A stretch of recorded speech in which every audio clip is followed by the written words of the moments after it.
Good morning. आज का topic है फेरोमोन्स, जो एमएससी के एग्जाम के लिए और डिफरेंट कॉम्पिटिटिव एग्जाम के लिए बहुत इंपॉर्टेंट है। फेरोमोन्स ये ग्रीक वर्ड जिसको मैंने शॉर्ट में यहाँ जी के लिखा है, ग्रीक वर्ड फेरो और हार्मोन से बना है। Phero means to bear, hormones means impetus यानी स्पीड ऑफ यानी तेजी देना, ट्रिगर करना, जागरूक करना। किसे कहते हैं pheromone? Chemical substance that triggers A social, behavioral, reproductive and signaling response from others of the same species. It is a mediator that promotes the survival of each species. Survival of each species मतलब वो chemical compound, वो रासायनिक यौगिक जो animal externally secrete करता है, निकालता है, जो उसके सोशल, बिहेवियरल और रिप्रोडक्टिव यानी प्रजनन और सिग्नलिंग रिस्पॉन्स पैदा करता है ऑफ सेम स्पेसीज का, और इससे स्पेसीज के चांसेस ऑफ सर्वाइवेबिलिटी यानी जिंदा रहने की प्रवृत्ति बढ़ जाती है। कैसे? जैसे वो केमिकल सेक्रीट किया, उधर से कोई एनिमी आ रहा है तो फट से वो केमिकल सेक्रीट करेगा तो दूसरा उसके सेम स्पेसीज, उस फैमिली के सेम स्पेसीज जो है अलर्ट हो जाएगा कि अरे दुश्मन आ रहा है, वो हट जाएगा। इस तरह से पहला फेरोमोन जो है ये है बॉम्बी कॉल, जिसको 1959 में पता लगाया गया था। ये सिल्क मॉथ यानी सिल्क वर्म सेक्रीट करता है, फीमेल अपने मेल को अपने तरफ अट्रैक्ट करने के लिए। सिल्क वर्म का साइंटिफिक नेम है बॉम्बिक्स मोराई। तो इसका मतलब क्या हुआ कि ये जो पहला फेरोमोन्स है बॉम्बी कॉल, ये female silk moth, silk worm secrete करता है, रिलीज करता है उसकी खुशबू से, उसकी गंध से, और मेल जो है फीमेल की तरफ खिंचा खिंचा चला आता है।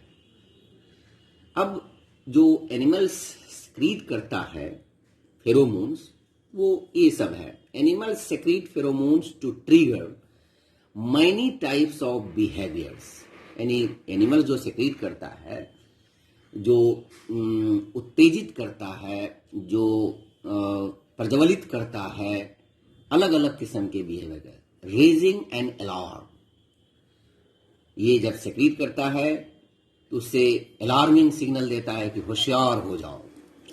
सिग्नलिंग ए फूड ट्रेल, पता चल जाता है कि फला जगह फूड रखा हुआ है। प्रमोट सेक्सुअल एरोजल, मतलब प्रजनन क्रिया करने के लिए मेल जो है फीमेल को जगाता है या फीमेल जो है मेल को जगाता है by chemical secretion. Promotes female insects to lay their eggs, मतलब इस केमिकल की वजह से फीमेल इंसेक्ट को कहता है कि आप अपना अंडा निकालिए। डिलिमिटिंग ए टेरिटरी, ये सबसे टेरिटरी मार्किंग आप देखे होंगे कि एक बहुत पतला कमजोर कुत्ता चेन से बंधा हुआ है और काफी मोटा तगड़ा कुत्ता उसके सामने से गुजर रहा है, तो भी वो भूखता है पतला वाला, और ऐसा करता है जैसे लगता है कि वो मोटे वाले को लड़ करके खत्म कर देगा। और मोटा वाला कुत्ता जो है वो अपना दुम दबाए उसके आगे से गुजरता है। क्यों? क्योंकि उसका एक टेरिटरी है और उस टेरिटरी में वो घुस गया है, इसीलिए। दूसरी बात, bond between mother and offspring, बच्चे और माँ के बीच में जो लव एंड अफेक्शन होता है, इससे भी ये फेरोमोन काम करता है। जैसे बहुत सारे इंसेक्ट्स जो है फेरोमोन की वजह से ही अपने बच्चे को पहचान पाता है, क्योंकि बाकी तो उसके अंदर पेरेंटल केयर का है नहीं। फेरोमोन सेक्रीट करता है जिसकी वजह से वो पता लगा लेता है कि ये मेरा बच्चा है।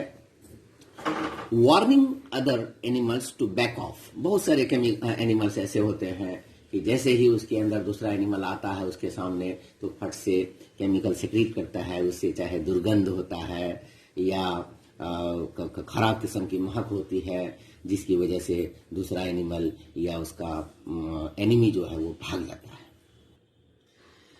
Mammals detect pheromones through.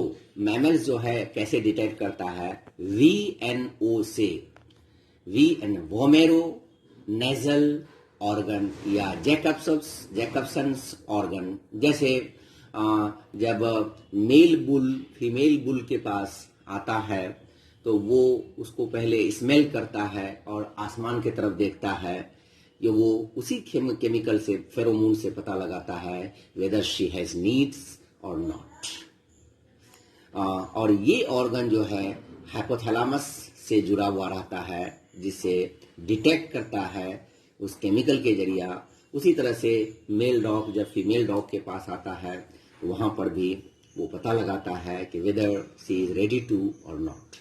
और ये VNO जो है ये फीटस में प्रेजेंट होता है, लेकिन ज्यों ज्यों फीटस बढ़ता है तो ये धीरे धीरे गायब होने लगता है और बिफोर बर्थ ये एट्रोफीज हो जाता है, मतलब फंक्शनलेस हो जाता है। Pheromones are commonly used in insect control. They used as, मतलब इंसेक्ट को कंट्रोल करने में बहुत इंपॉर्टेंट रोल अदा करता है। Bait to attract males into trap. ये चाल का काम करता है, एक चालबाजी का काम करता है कि मेल आ जाए और उसको वो गिरफ्त में ले ले। प्रिवेंट देम फ्रॉम मैटिंग, उसको मैटिंग से रोकता है। टू डिसओरिएंट देम, उसका रास्ता चेंज कर देता है। ह्यूमन फेरोमोन बहुत इंटरेस्टिंग टॉपिक है, को हम एंथ्रोपाइन्स कहते हैं और ये एक लाइपोफिलिक कंपाउंड है, यानी डिसॉल्विंग इन फैट्स है। ये स्किन एंड फॉलिकल्स में होता है। ये एक स्पेसिफिक ऑर्डर देता है। देखते होंगे कि बहुत सारे ह्यूमन बीइंग का यानी मेल का खास तौर से पसीना जो है अजब किस्म का महकता है, क्योंकि उसमें यही एंथ्रोपाइन्स होता है। और कुछ का पसीना अट्रैक्टिव होता है, कुछ का रिपेलिंग होता है। दूसरा है AND। AND एक शॉर्ट फॉर्म है, इसका साइंटिफिक नेम है 416, यानी 4 पोजीशन पे 16 पोजीशन पे। एंड्रोस्टाडाइन 3-1, यानी ये एक कीटोन कंपाउंड है। ये एक प्रोजेस्टेरोन डेरिवेटिव्स है, यानी प्रोजेस्टेरोन का ही डेरिवेटिव्स है, उसी से निकला है।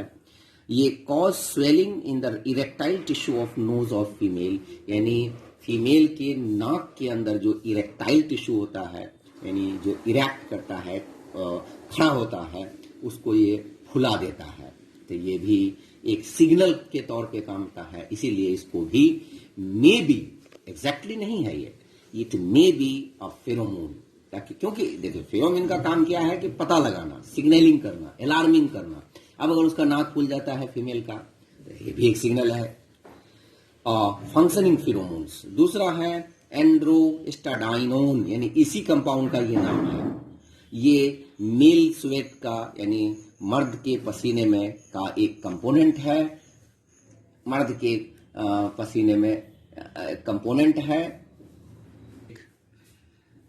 ये इंक्रीज अट्रैक्शन, ये कंपाउंड जब मर्द के पसीने में होता है तो ये अट्रैक्शन बढ़ाता है। मूड्स एंड कॉर्टिजोल लेवल, यानी मूड को अफेक्ट करता है, चेंज करता है। ब्लड में कॉर्टिजोल जो एक कंपाउंड है, एक हार्मोन है, उसके लेवल को बढ़ाता है।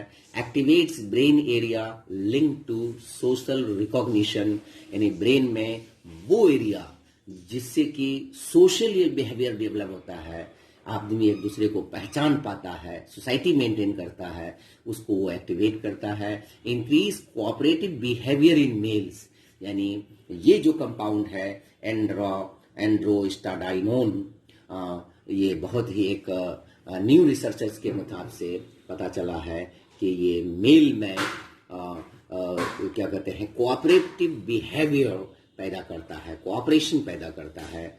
जब तक कोऑपरेशन नहीं होगा दुनिया सही से चल नहीं सकती, फैमिली सही से रह नहीं सकता। इसका बाकी पार्ट नेक्स्ट डे कंटिन्यू करेंगे।